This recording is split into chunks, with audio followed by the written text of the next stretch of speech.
Chapter 18. JD woke before the alarm the next morning, a smile still on his face. He had slept better last night than he had in ages, and he had Callie to thank for that. He was whistling as he met Scott for coffee that morning. After their lunch on Sunday, they had agreed to meet once a week for coffee. Scott hadn't said he was ready to accept Jesus, but JD was pleased that he seemed willing to meet and discuss it. "Well, someone looks like the cat who ate the canary," Scott said as JD slid in the chair across from him.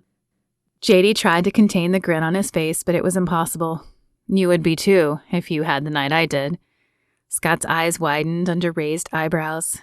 "I didn't think that fit in your philosophy." "No, not that," JD laughed, shaking his head. "Though it was the first time in a long time that it was hard to control that urge. No, I ran into Callie." "The pregnant woman from church?" Scott's face twisted with confusion.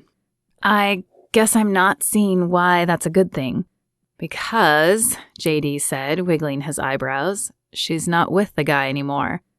"Ah, now I see. Good for you, man. That's great." Though Scott's words were positive, there was a wistfulness in his tone. "Spill it," JD said. He didn't know Scott well, but he could tell something was troubling him. Scott shrugged. "It's the anniversary of my divorce. I guess it always gets me down a bit. I thought we'd be together forever, you know?" JD did know. Too many marriages ended in divorce these days, and no one ever came out unscathed. When he married, he hoped his wife would be as committed as he was to making the marriage work, no matter what came their way. An image of Callie walking down the aisle toward him filled his vision, and though he wanted to see it, he pushed it away to focus on Scott. "Anyway, just ignore me. I'll be fine tomorrow." JD doubted that, but he hoped that the more Scott came to church with him, the more God would fill the hole in his heart, until the woman God had in mind for him came along. He made a promise to keep up his coffee meetings with Scott no matter how busy he got. JD spent the rest of his day buying office furniture, painting, and getting the electricity and plumbing turned on, and switched over to his name. It was tedious work, and he couldn't wait to get a staff hired that could help him. All of that could wait, though, because he had a movie date planned with Callie. He stopped at a local florist for a bouquet of flowers on the way to her house. Bypassing traditional roses, he asked the woman to make up something special. What she handed him was a veritable feast for the eyes. Roses of several different colors, some blue flower he didn't recognize, a few carnations, and a sprig of baby's breath filled the purple tissue paper. It was perfect, original and special, just like Callie. I bustled around the apartment as quickly as I could, given my size. No one had told me how much harder everyday tasks would be when my stomach grew.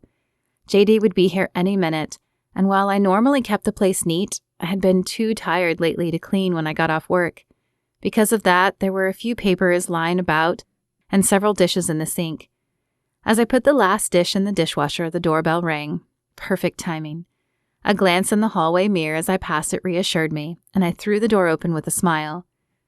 JD stood on the other side with the most beautiful bouquet of flowers I had ever seen. "For the prettiest woman I know," he said, holding them out. "Oh, JD, they're beautiful. Come in." Taking the flowers, I ushered him inside. "Let me just put them in some water." He followed me into the kitchen and leaned against the counter as I pulled out a vase and filled it with water. Though I tried to keep my focus on the task, my treacherous eyes kept darting to the left to admire the way JD's jeans hugged his form and how the hunter green of his shirt made his eyes a darker shade of green, like a forest at dusk. I didn't think I would ever tire of looking in those eyes. "They're all done." I pushed the flowers into the middle of the bar, a kind of buffer to quell the tension stirring inside me. "Good. Let's watch a movie. Did you pick one out?" "I wasn't sure what you like to watch, so I picked a few. I have a few romantic comedies and an action movie." I led him back to the living room and motioned to the movie spread out on the coffee table. "You have The Princess Bride? I love this movie." The smile on his face brought out his boyish charm, and I laughed. "Me too. I used to watch it all the time in high school, and then I found the book. The book had become a favorite of mine, and I was a diehard fan of the movie and could quote nearly every line, but he didn't need to know that." After inserting the movie, I joined him on the couch. He opened up his arm, and I accepted the invitation, nestling myself in the crook. His hand began to trace slow circles on my shoulder, sending tingles all the way down to my toes. Snuggling closer, I laid my hand against his chest. The urge to unbutton his shirt and feel his chiseled chest firsthand flitted through my body, but I pushed it aside. No matter how hard it was, I was going to do this relationship God's way.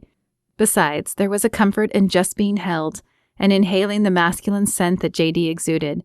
It had been months since I'd had that.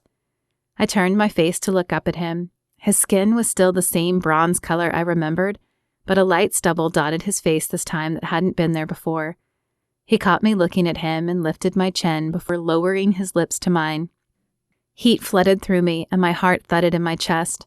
This time he was the one to pull back, and though I didn't want the kiss to end, I was grateful he had done it. All of my plans to go slow seemed to fly from my mind when he kissed me. He smiled and brushed a strand of hair from my face. I could get used to his touch and the way he looked at me, like I was the most valuable item in the world. Daniel had never looked at me like that. He had desired me, sure, but not with the same respect that JD did. I understood now what Sandra had meant when she said a God-fearing man wouldn't want to do anything to cause you to sin. I could tell that JD desired me in the same way Daniel had, but he was doing it right, as God had intended. I just hoped I would be able to remain as strong